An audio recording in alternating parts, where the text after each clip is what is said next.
देखो, मुझे तो यह रिश्ता बहुत पसंद आया। सब कुछ बहुत बढ़िया है। लड़का भी बहुत अच्छा है।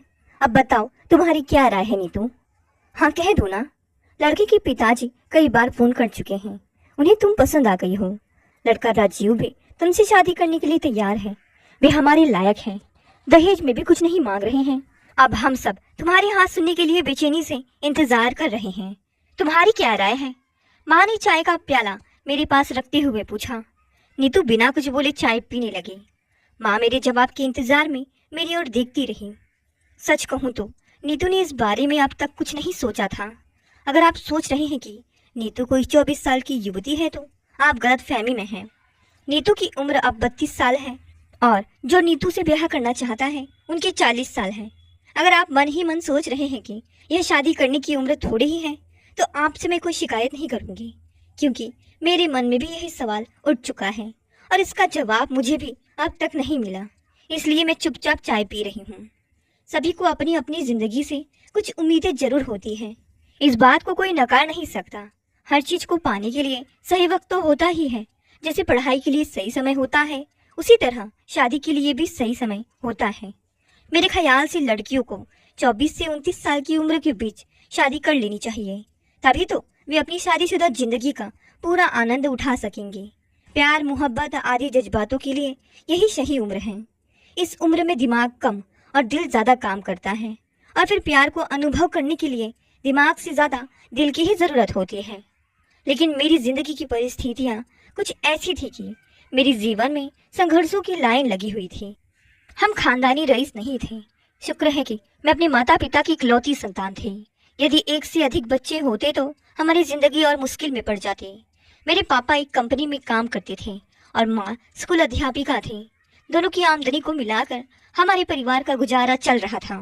एक विषय में मेरे माता पिता दोनों ही निश्चिंत थे कि मेरी पढ़ाई को किसी भी हाल में रोकना नहीं। मैं भी बड़ी लगन से पढ़ती रही, लेकिन हमारी और कुदरत की सोच का एक होना अनिवार्य नहीं है ना।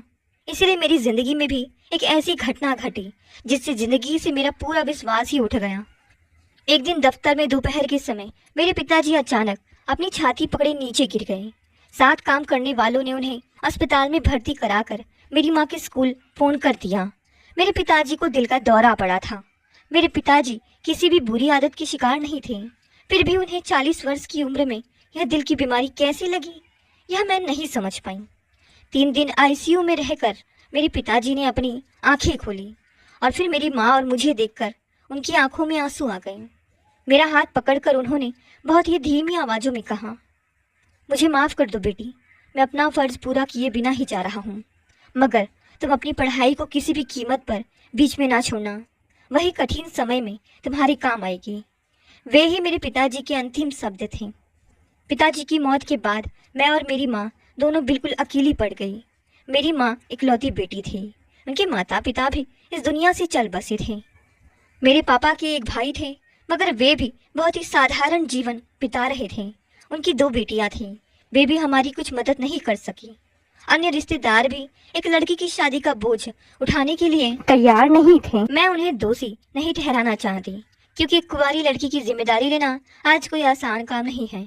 मेरी माँ ने अपनी तनख्वाह से मुझे अंग्रेजी साहित्य में एमए तक पढ़ाया। मैंने एमए अव्वल दर्जे में पास किया और उसके बाद अमेरिका में स्कॉलरशिप के साथ पीएचडी की। उसी दौरान मेरी पहचान रोहित से हुई। अमेरिका में भारतवासियों की एक पार्टी में पहली बार मेरी सहेली ने मुझे रोहित से मिलवाया। पहली मुलाकात में ही रोहित ने दोस्ती का हाथ बढ़ाया। वह बहुत ही सरलता से मुझसे बातें करने लगा, जैसे मुझे बहुत दिनों से जानता हो। पूरी पार्टी में उसने मेरा साथ दिया। मुझे रोहित के बोलने का अंदाजा बहुत पसंद आया। वह लड़कियों से बातें करने में माहिर था और कई लड़कियां इसी कारण उस पर फिदा हो गई थी, क्योंकि जब वह मुझसे बातें कर रहा था तो उस 2 घंटे के समय में कई लड़कियां खुद आकर उससे बातें कर रही थी। सभी उसे भाव देकर पुकार रही थी। इससे मुझे मालूम हुआ कि वह लड़कियों के बीच बहुत मशहूर है। वह काफी सुंदर था। हमारे ही विश्वविद्यालय से एमबीए कर रहा था। उसके पिताजी भारत में दिल्ली शहर के बड़े व्यवसायी थे। रोहित एमबीए करने के बाद अपने पिताजी के कार्यालय के उच्च पद पर बैठने वाला था। यह सब उसने मुझे बताया था। मैं विश्वविद्यालय के हॉस्टल में रहती थी और वह किराए पर फ्लैट लेकर रहता था। उसी से मुझे मालूम हुआ कि उसके पिता कितने बड़े आदमी हैं। हमारे एक दूसरे से विदा लेते समय रोहित ने मेरा सेल नंबर मांग लिया। सच कहूं तो उस पार्टी से वापस आने के बाद मैं रोहित को भूल गई थी। मेरे ख्याल से वह बड़े रईस पिता की औलाद है और मुझ जैसी साधारण परिवार की लड़की से दोस्ती नहीं करेगा। उस शुक्रवार शाम 6 बजे मेरे सेल फोन पर घंटी बजी। हेलो, मैंने कहा। हाय। दूसरी तरफ से एक पुरुष की आवाज़ सुनाई दी।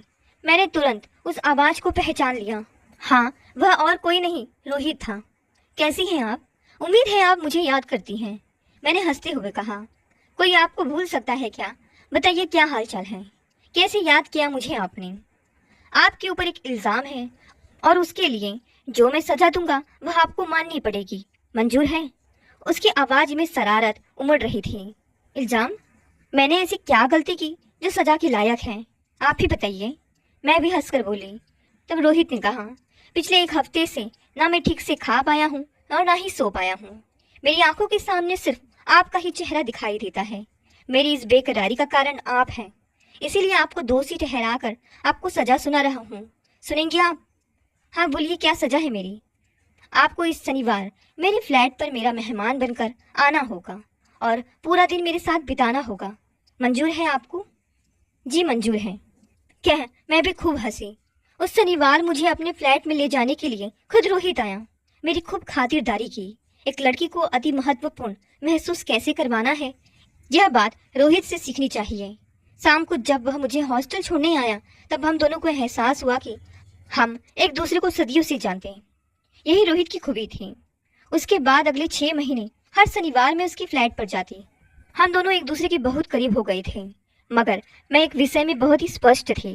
मुझे मालूम था कि हम दोनों भारत से हैं। इसके अलावा हमारे बीच कुछ भी मिलता जुलता नहीं। हमारी बिरादरी अलग थी, हमारा आर्थिक स्थिति भी बिल्कुल भिन्न था, जो बड़ी दीवार बनकर हम दोनों के बीच खड़ी रहती थी। शुरू से ही जब मैंने इस रिश्ते में अपने आप को जोड़ा, उसी वक्त से मेरे मन में कोई उम्मीद ही नहीं थी। मुझे मालूम था कि इस रिश्ते का कोई भविष्य नहीं है, मगर जो समय मैंने रोहित के साथ व्यतीत किया वह मेरे लिए अनमोल था और मैं उसे खोना नहीं चाहती थी।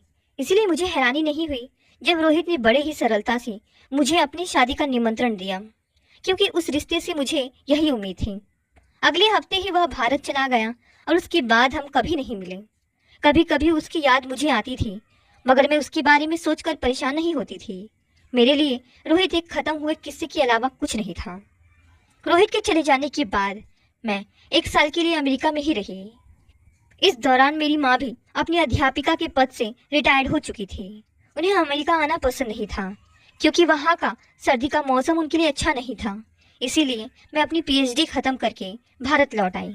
अमेरिका में जो पैसे मैंने जमा किए और मेरी माँ के पीएफ से मिले, उनसे मुंबई में 2 बेडरूम वाला फ्लैट खरीद लिया। बाद में मुझे 30,000 मासिक वेतन पर एक कॉलेज में लेक्चरर की नौकरी मिल गई। मेरे मुंबई लौटने के बाद मेरी माँ मेरी शादी करवाना चाहती थी। उन्हें डर था कि अगर उन्हें कुछ हो जाए तो मैं इस दुनिया में अकेली हो जाऊंगी। मगर शादी इतनी आसान नहीं थी। शादी के बाजार में हर दूल्हे के लिए एक तय रेट होता था। हमारे पास मेरी तनख्वाह के अलावा कुछ भी नहीं था। ऊपर से मेरी माँ का बोझ उठाने के लिए लड़के वाले तैयार नहीं थे।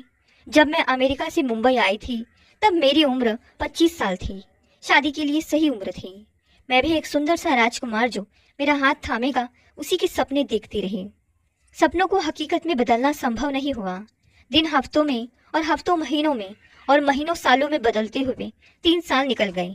मेरी जिंदगी में दोबारा किसी का प्रवेश हुआ। उसका नाम रवि था। वह भी अंग्रेजी का लेक्चरर था, मगर उसने पीएचडी नहीं की थी, सिर्फ एमफिल किया था। पहली मुलाकात में ही मुझे मालूम हो गया कि वह भी मेरी तरह ही मध्य वर्गीय परिवार का है और उसकी एक माँ और बहन है। उसने कहा कि उसके पिता कई साल पहले इस दुनिया से जा चुके हैं और माँ और बहन दोनों की जिम्मेदारी उसी पर है। पहले कुछ महीने हमारे बीच दोस्ती थी।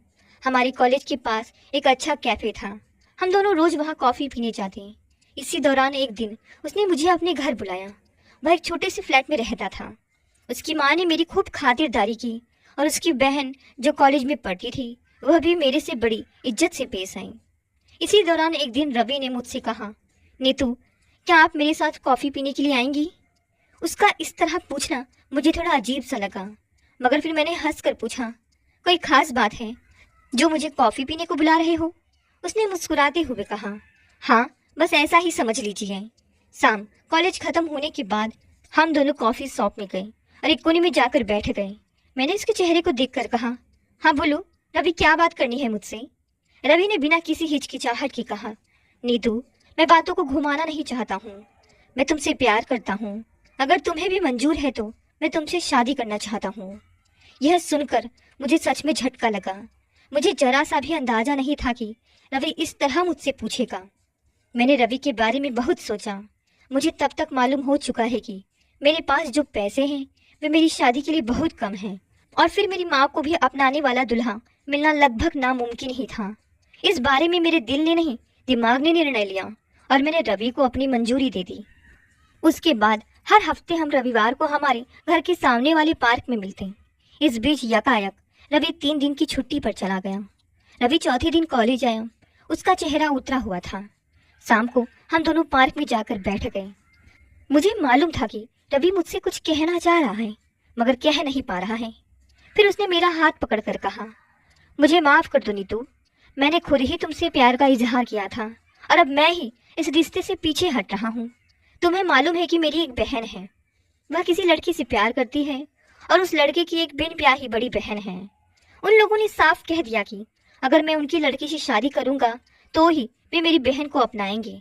मेरे पास अब कोई रास्ता नहीं रहा। मैं 1 मिनट के लिए चुप रही, फिर कहा, फैसला ले ही लिया है तो अब किस बात का डर? शादी मुबारक हो रवि। और फिर घर चले आई। 1 महीने में रवि और उसकी बहन की शादी बहुत धूमधाम से हो गई। अब रवि कॉलेज की नौकरी छोड़कर अपने ससुराल की कंपनी में काम करने लगा। फिर मेरी भी शादी तय हो गई राजीव के संग। 4-6 महीनों में हमारी शादी हो गई। मेरे ससुराल वालों ने मेरे पति को मेरे साथ मेरे फ्लैट में रहने की इजाज़त दे दी ताकि मेरी माँ को भी हमारा सहारा मिल सके। इस नई जिंदगी से मुझे कोई शिकायत नहीं।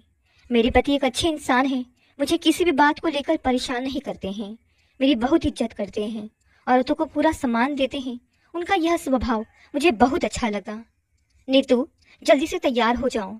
हमारी शादी के बाद तुम पहली बार मेरे दफ्तर की पार्टी में चल रही हो। आज की पार्टी बहुत खास है क्योंकि हमारी मालिक के बेटे दिल्ली से मुंबई आ रहे हैं। तुम उनसे भी मिल लोगी। हम लोग पहुंचे तो कई लोग वहां आ चुके थे। मेरे पति ने मुझे सबसे मिलवाया। इतने में किसी ने कहा, चेयरमैन साहब आ गए हैं। उन्हें देखकर एक क्षण के लिए मेरी सांस रुक गई। चेयरमैन कोई और नहीं, रोहित ही था। तभी सभी को नमस्कार करते हुए रोहित मुझे देखकर 1 मिनट के लिए चौंक गया। मेरे पति ने उससे कहा, मेरी बीवी है सर। रोहित ने हंसते हुए कहा, मुबारक हो, शादी कब हुई? मेरे पति उसके सवालों के जवाब देते रहे और फिर वह चला गया। कुछ देर बाद रोहित के पीए ने आकर कहा, मैडम, चेयरमैन साहब आपको बुला रहे हैं, अकेले। मैंने चुपके से अपने पति के चेहरे को देखा। पति ने भी सिर हिलाकर मुझे जाने का इशारा किया। रोहित एक बड़ी मेज के सामने बैठा था। मैं उसके सामने जाकर खड़ी हो गई। रोहित ने मुझे देखकर कहा, आओ नीतू, प्लीज बैठो। मैं उसके सामने बैठ गई। रोहित ने कहा, मेरे पास ज़्यादा वक्त नहीं है, मैं सीधे मुद्दे पर आ जाऊंगा। मैं हमारी पुरानी दोस्ती को फिर से शुरू करना चाहता हूँ, बिल्कुल पहले जैसे। मैं तुम्हारे पति का दिल्ली में तबादला करा दूंगा। अगर तुम चाहती हो तो तुम्हें दिल्ली के किसी कॉलेज में लेक्चरर की नौकरी दिला दूंगा। वह ऐसे बोलता रहा जैसे मैंने उसकी बात मान ली, मगर मैं उस वक्त कुछ नहीं कह सकी। चुपचाप लौटकर पति के सामने आकर बैठ गई। कुछ भी नहीं बोली। टैक्सी से लौटते समय भी कुछ नहीं कहा उन्होंने। घर लौटने के बाद मेरे पति ने मुझसे कुछ भी नहीं पूछा, मगर मैंने उनसे सारी बात कहने का फैसला कर लिया। रवि ने मेरी सारी बातें चुपचाप सुनी। मैंने उनसे कुछ नहीं छिपाया। मेरी आंखों से आंसू आने लगे। रवि ने मेरा हाथ पकड़कर कहा, नीतू, तुमने कुछ गलत नहीं किया। हम सबके अतीत में कुछ न कुछ होगा। अतीत के पन्नों को दोबारा खोलकर देखना बेकार की बात है। कभी कभी ना चाहते हुए भी हमारा अतीत हमारे सामने खड़ा हो जाता है, तो हमें उसे महत्व नहीं देना चाहिए। हमेशा आगे की सोच रखनी चाहिए। रोहित की बातों को छोड़ो। उसका रुपया बोल रहा है, हम कभी उसका मुकाबला नहीं कर सकते। मैं कल ही अपना इस्तीफा दे दूंगा, दूसरी नौकरी ढूंढ लूंगा। तुम चिंता करना छोड़ो और सो जाओ। हर कदम में मैं तुम्हारी साथ हूँ। और फिर मुझे बाहों में भर लिया। उनकी बाहों में मुझे फील हुआ कि मैं महफूज हूँ। इसके अलावा क्या चाहिए एक पत्नी को। दोस्तों, ये छोटी सी कहानी यहीं समाप्त हो गई। चलिए साथ देखते हैं आज की दूसरी कहानी। सच में मैं अपनी जिंदगी की बहुत बड़ी गलती कर बैठी हूँ। मेरी तो समझ नहीं आती कि मैंने इतनी बड़ी गलती कैसे कर दी। सच कहती हूँ दामिनी, अब मैं इस शादी को और नहीं निभा सकती। दे दूंगी तलाक सूरज को, फिर सारा झंझट खत्म हो जाएगा मेरी जिंदगी से। अपनी दोस्त दामिनी के घर आते ही चैताली ने बोलना शुरू कर दिया। लगता है तेरी सासू माँ पधार चुकी है तुम्हारे घर। गैस चूल्हे पर चाय का पानी चढ़ाते हुए दामिनी ने उसे कनखियों से देखकर मुस्कुराहट के साथ पूछा। हाँ, अब तुम्हें तो सब पता ही है कि उनके यहाँ आते ही मैं अपने ही घर में बेगानी हो जाती हूँ। और दुख तो मुझे इस बात पर होता है कि सूरज क्यों कुछ नहीं कहते। क्या उन्हें अपनी माँ की गलती दिखाई नहीं देती? मेरे कुछ कहने से पहले ही मेरी सास उनके कान भर चुकी होती है मेरे खिलाफ। लेकिन इंसान में अपनी अकल तो होनी चाहिए ना, पर नहीं। अरे शादी ही क्यों की जब अपने पत्नी पर विश्वास ही नहीं है तो रहते अपनी माँ के पल्लू में ही छिपकर। जानती हो दामिनी, मेरी सास हमेशा यह कहकर मुझे ताना मारती रहती है कि मेरे रहते हुए वे यहाँ अपना पैर भी नहीं धरना चाहती, पर बेटे के मुंह से खींची चली आती है और मैंने उनके बेटे पर कोई काला जादू कर दिया है वगैरह वगैरह। सूरज से कहा मैंने कि समझाओ अपनी माँ को कि वह मुझे बंगाली लड़की कहकर संबोधित ना करे, लेकिन वह कहता है कि बोलने दो, जो उनकी मर्जी है। ऐसे कैसे बोलने दूं? बता दो, क्या मेरा दिल छलनी नहीं होता उनकी ऐसी ऐसी बातों से? एक सांस में ही चैताली इतना कुछ बोल गई। वैसे यह बता कि चाय कैसी बनी है, चीनी तो सही से है ना? बात को बदलने को और माहौल को हल्का करने के ख्याल से दामिनी ने कहा, देख तुम भी वैसी ही हो। सच कहते हैं लोग, जो दुख दर्द से गुजरता है वही दूसरों के दुखों का अंदाजा सही से लगा पाता है। लेकिन तुम क्या जानो मेरे दुखों को, क्योंकि तेरी तो कोई सांस ही नहीं है ना।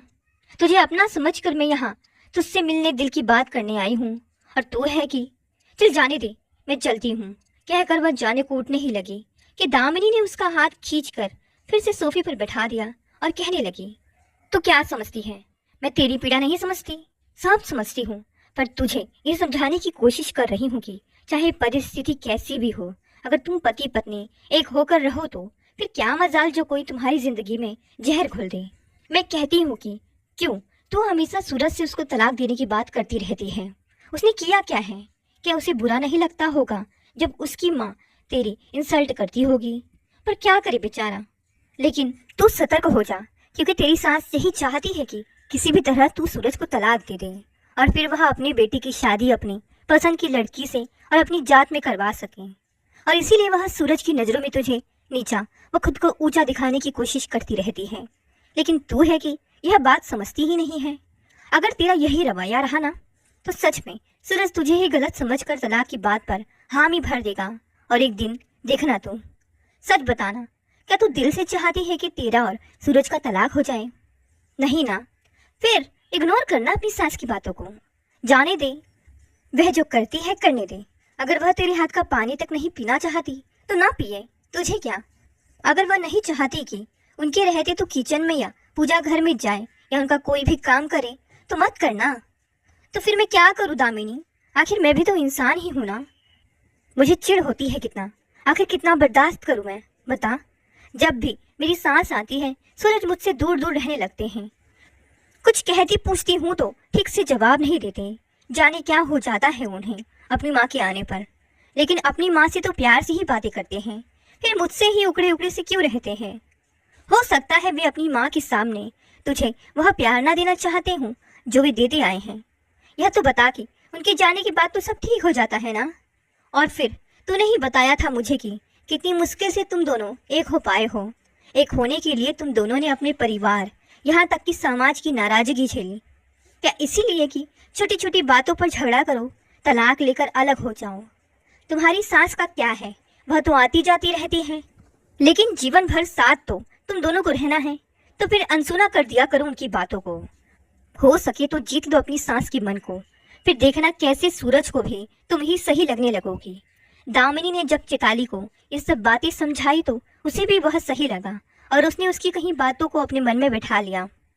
चैताली एक बंगाली परिवार से है और सूरज बिहार के ब्राह्मण परिवार का बेटा। दोनों के रहन सहन, खान पीन बिल्कुल भिन्न है। कोई समानता नहीं थी दोनों के बीच। सूरज के लिए उसकी जाति ही से कितनी लड़कियों का रिश्ता आया, पर उसका दिल तो चैताली से जा टकराया था। ऐसे में वह कैसे किसी और का बन सकता था? एक दिन मैंने चैताली से पूछा था कि आखिर तुम दोनों कैसे मिले और कैसे प्यार पनपा तुम दोनों के बीच, तो वह बताने लगी कि कॉलेज के दौरान उसकी मुलाकात सूरज से हुई थी। वे यहाँ गुजरात के ही कॉलेज में प्रोफेसर की पोस्ट पर चयनित हुए थे और चैताली उसी कॉलेज में अंतिम वर्ष की छात्रा थी। अक्सर चैताली पढ़ाई के सिलसिले में सूरज से मिलती रहती थी। सूरज भी चैताली को इसलिए पसंद करता था क्योंकि उसे पढ़ने और किसी चीज को जानने की बड़ी जिज्ञासा रहती थी और यही बात सूरज को अच्छी लगती थी। फिर करियर और जिंदगी के शुरुआती दिनों में उसने एक अच्छे दोस्त की तरह चैताली की काफी मदद भी की। वह सूरज को लेकर बेकरार तो नहीं थी, पर एक सॉफ्ट कॉर्नर बनता जा रहा था उसे लेकर। शायद सूरज भी चैताली की ओर आकर्षित होने लगा था, पर कहने में सकुचाता था। फिर एक दिन हिम्मत कर सूरज ने ही उसे प्रपोज कर दिया, जिसे चैताली ने तुरंत स्वीकार कर लिया।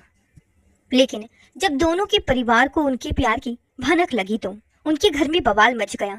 दिमाग खराब हो गया है इस लड़की का।